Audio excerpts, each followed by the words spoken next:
I'd like to announce the upcoming retreat, which I'm calling Seeing Beauty Everywhere. So this retreat is about inclining the mind, opening the heart in such a way that beauty is perceived. We want to teach and train our own hearts to be more perceptive towards beauty. And it is possible to see beauty everywhere. It's possible to change the way we look at the world so that every experience appears more beautiful. This retreat will center around a factor of the path called Mudita. So when I say a factor of the path, I mean this is one of the elements that propels us on this path towards peace. It's an element or a quality in the mind that is developed and can be strengthened over time. And it's called Mudita, M-U-D-I-T-A, which is a Pali word typically translated as sympathetic joy. This is metta's lesser known cousin.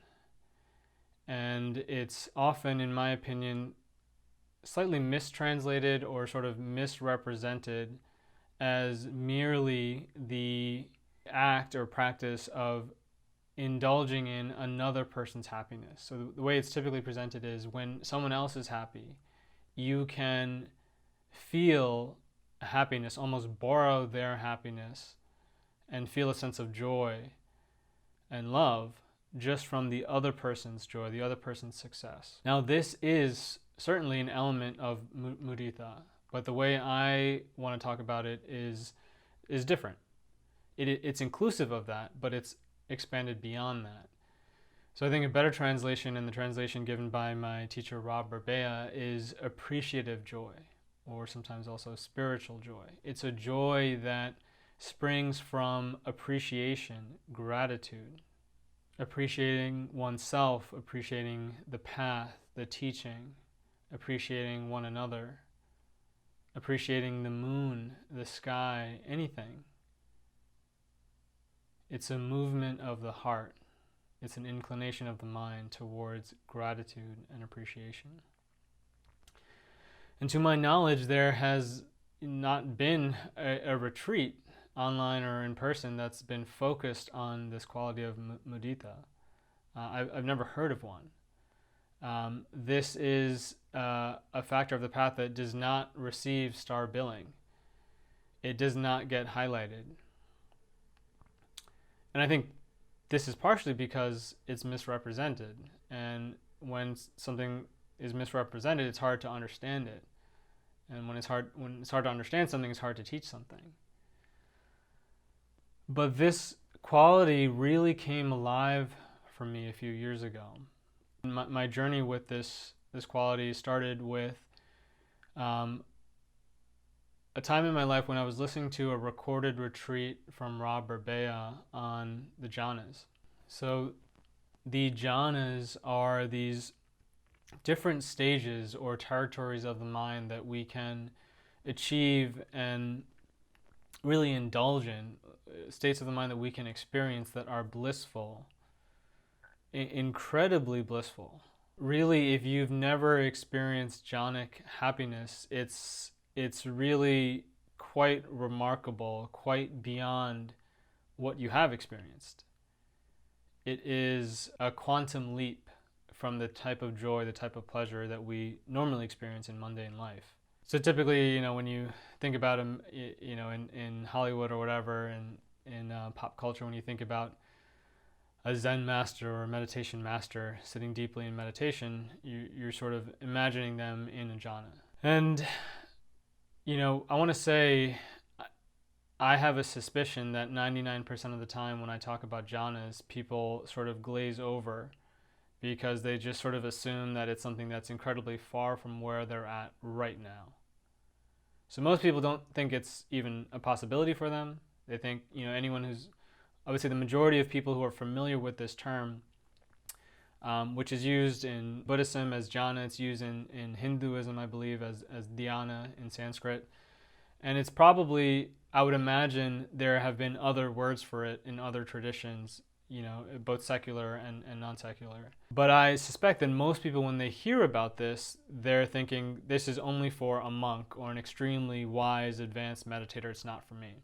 I would also imagine that people who have a little bit more confidence in themselves may think, okay, this might be for me. Perhaps it's for me down the line. It's, maybe it's something I can achieve after a few years of meditation or even a few months. That's better than the previous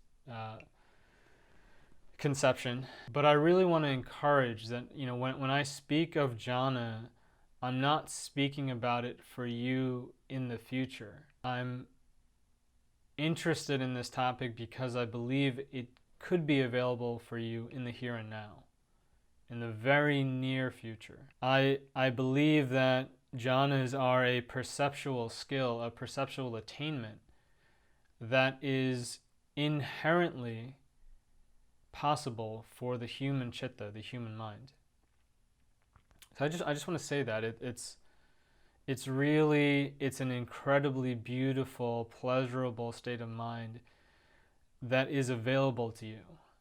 And not only is it pleasurable when you have it, but it nourishes you in a way that really, nothing else nourishes you.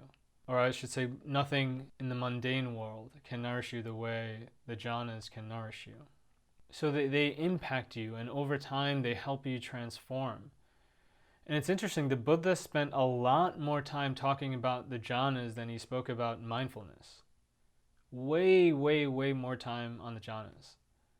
So mindfulness is this word that's now permeated pop culture, and it's pretty much an everyday, kitchen sort of term where many households are aware of this idea of mindfulness. They may not know the right definition of mindfulness, but they're using that word.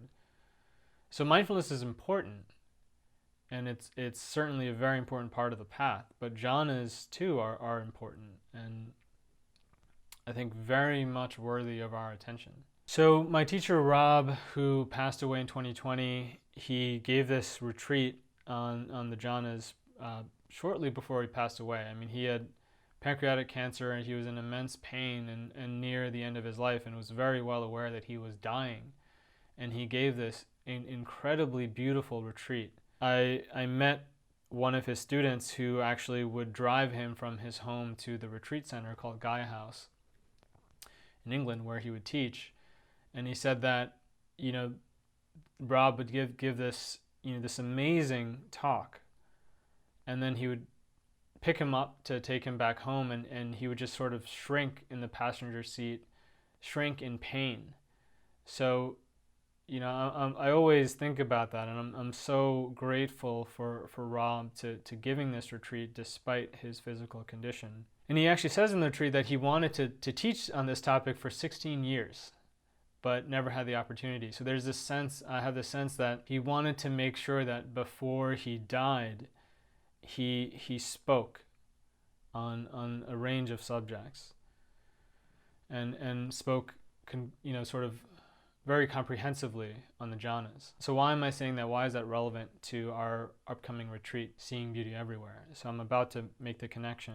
So on the first talk of this retreat, Rob says something very profound that the Buddha said, probably more profound than you'll realize today.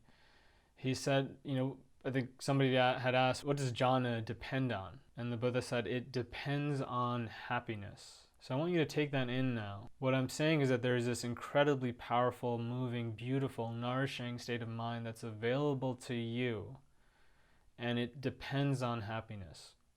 Now, jhanas also produce immense happiness.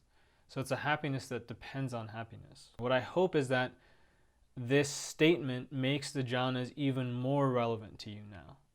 Because what do you need to do to get access to this exquisite happiness? You need happiness. And surely you want happiness. So the relevance should be increasing. And then Rob says, how can we produce the happiness that brings rise to the bliss of jhana? And then he says appreciation, gratitude. So he offers essentially mudita as a key to unlocking this thing that we call jhana. And he speaks about this for maybe 10 minutes, maybe 15 minutes, and then he goes on with his retreat. But he talks about this idea of mudita as inclining the mind towards appreciation. There's a way to open the heart and to prime our entire being in such a way that we appreciate things more, that we're moved by things more, and that we're grateful for things. So, most of us, we go around and we have this idea that we take things for granted. Well, this is a way to systematically, methodically stop taking things for granted. And it's also spoken of in terms of opening the heart towards beauty. I remember there was a time where I took on a practice when I was focusing on Mudita that I just made up of every night I would go outside and look up at the night sky and look for the moon for a week. And I would just take in the moon and just sense its beauty, sense its presence, and see it as beautiful. And there's a way to practice this to the extent that something like that can move you, bring you bliss, and even move you to tears. So when I do this practice, I really feel like it's like I'm really not taking something for granted. So when I do that, I'm not taking the moon for granted. When I do this practice towards my fiance, in those moments, I am dialing up the appreciation, the gratitude towards her in a way that, again, in those moments, I'm truly not taking her for granted. I'm indulging in the joy. So again, mudita means appreciative joy. I'm actually indulging in and taking pleasure in the joy that arises from appreciating her. I remember doing this practice with a friend who's here a long time ago, and he spoke about his mother. And that was sort of the focus of his meditation practice. And I remember thinking, I think most human beings feel like they take their parents for granted. And I remember feeling that in those moments he was truly appreciating his mother. And I remember just hearing him speak of his mother in that way brought tears to my eyes. It was really moving. So this retreat, in a way, it's a gift from beyond the grave. It's a gift from Rob Berbea, because he inspired me to teach on this topic and to spend a multi-week retreat speaking on it. And not only is it a gift from Rob, but it's a gift to Rob. And to honor the 20 minutes or so, the 10-20 minutes or so that he spent talking about this, knowing that he didn't have much time to live, I wonder, had he had another 16 years, might he have done an entire retreat on this topic? So if I can say so myself, I find this to be a very beautiful offering. And it is quite beautiful how our teachers live on in us. How the teaching itself, the Dharma, it lives on and it breathes within us. So in this retreat, we'll learn a framework of viewing the world, viewing practice, viewing our minds, viewing the external world. A framework of this that supports sensing beauty and supports appreciative joy, the joy that arises from appreciation. And we'll also learn techniques. How does one go about this? Probably spend more time on techniques than we have on previous retreats. And I'd also like to do a lot of what I call beauty bhavana. So beauty bhavana is a practice that I made up some time ago now, maybe a year or two ago. So the word bhavana means cultivate. So we're cultivating, generating beauty. And this can be done by oneself or in a group. It's really nice to do it in a group. Practice is when one person will share something that they find beautiful. It's often a person or a memory, a moment in their life that was really touching, really deeply touching, maybe the most moving moment of their life. And then both that person and others will practice sensing the beauty of that topic, stepping into the beauty, marinating in the beauty, allowing the beauty to flow until it covers our entire body and being. And we're just vibrating, reverberating with that beauty. It's a really, for me, it's a really powerful practice, and certainly one that I can see giving rise to jhana. And the first jhana is characterized, it has a few different factors, but its main factor, in other words, the primary thing, the thing that stands out the most in the first jhana is called piti, P-I-T-I. And piti is a well-being, it's a bliss that arises in the body, that's felt almost as a tone or a vibration. And sometimes it's in certain areas of the body, and we're meant to practice it so that it stabilizes and it spreads throughout the whole body. And piti is something that can arise, I think very easily, very quickly for certain people. And I think if you're here, I want to say it can arise for you. So this practice of beauty bhavana is one that we'll be doing quite a lot of, and my hope is that it will bring you, it'll sort of awaken something in you that will take you one day to jhana. And I will say, even if it doesn't, it will still be very pleasurable, very joyful. Okay, so in this retreat, again, we'll be talking about views, frameworks, techniques, and we'll be practicing mudita. Yeah, I suppose I just want to say, it's a great privilege for me to be able to teach on this. We're at a point in Kalyana where I can sort of just come up with whatever I want to teach on. So when Rob made that statement that he had wanted to give his retreat on the jhanas for 16 years, I imagine there was a variety of factors that prevented him from being able to do that. And so it is a real rare privilege, to be able to teach on this topic. And I want to say, for everyone who is joining, you're contributing to that piece. And in a way, you're contributing to a little slice of history, in the sense of you're going to be a part of a retreat that's focused on a very important topic that's often misunderstood. And again, I've never heard of it being there as a topic for a retreat ever. So you're participating towards that. Even just by showing up, by signing up, you're allowing me to teach on this topic. And you're contributing with your questions, your comments, your energy. You're contributing to anyone else in the future who happens upon this recording. And so I hope you feel a sense of honor, a sense of privilege, respect, a sense of appreciation. And if what I'm saying sounds too dramatic, this is one of the things that I think arises when you practice mudita. You just appreciate things more. You see the beauty in them more.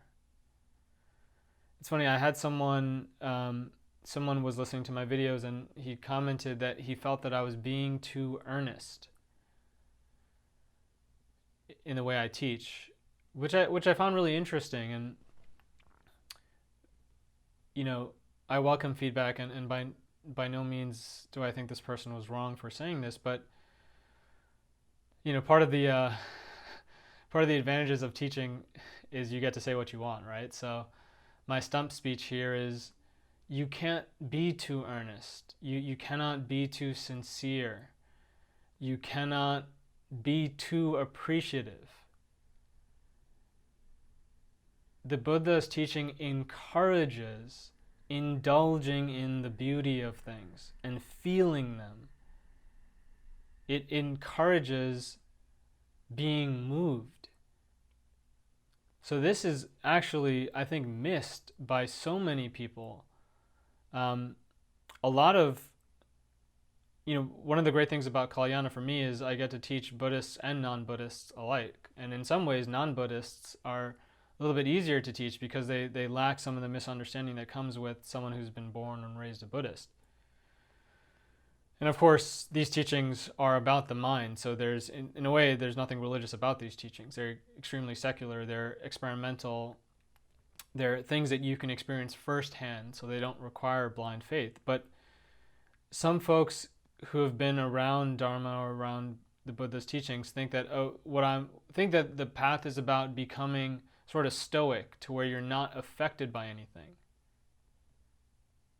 They hear the word equanimity and they presume that to mean that you're not moved or not affected by anything. And perhaps there are places in the path for that. I look at the path and I look at Dharma as a set of tools. So perhaps there are tools associated with that sort of thing down the line. Maybe. I don't know. I don't want to discount that, but it certainly is not my experience. But it's very clear that being moved is an imperative part of the path. So this is what I would think of as sort of an adjacent or related component or factor of the path that's called open-heartedness. So the Buddha also said, so I should say, jhana is also dependent on open-heartedness. So open-heartedness is the ability to be moved by something, to be touched by something. And Rob says that more important than focus and concentration by a huge factor, or a huge multiple, is open-heartedness. So this is far more important than focus and attention. And open-heartedness, it's Rob also talks about it like if you go outside and you see a tree and you're moved by the tree, you allow the heart to open and be touched by the beauty of that tree. Whatever it is, the beauty of a car or a person or sunset, whatever it may be. This too is imperative. So we need to learn to not be afraid to be moved by things. I think what happens is for some people, along the way, life hurts them. Something happens in life that hurts them.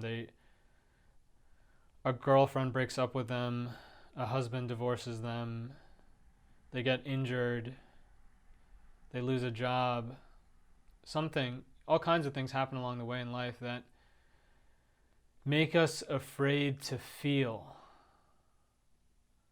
afraid to sense things, afraid to be moved by things, to be touched by things. I think it's a very common thing for young men when they go through I find a lot of young men in their first relationship, they'll really fall head over heels for someone. And then if that ends and dissolves, then the learning that they take, and I remember actually the same thing happened to me, the learning that was taken is that, I should not allow myself to feel that way towards someone else. There's a closing of the heart.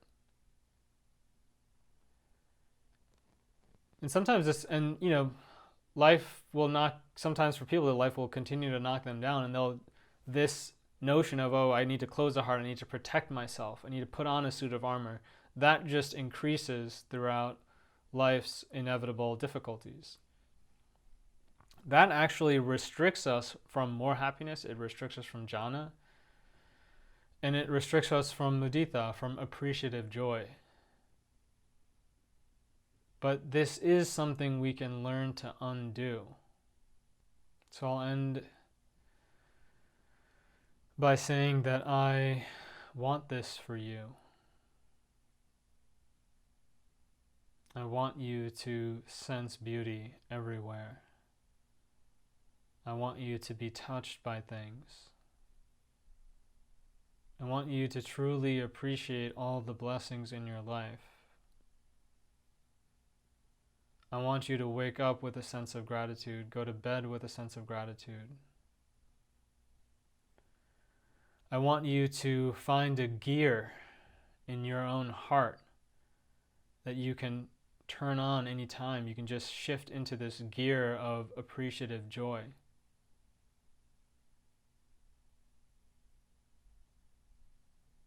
And I want you to perceive beauty everywhere.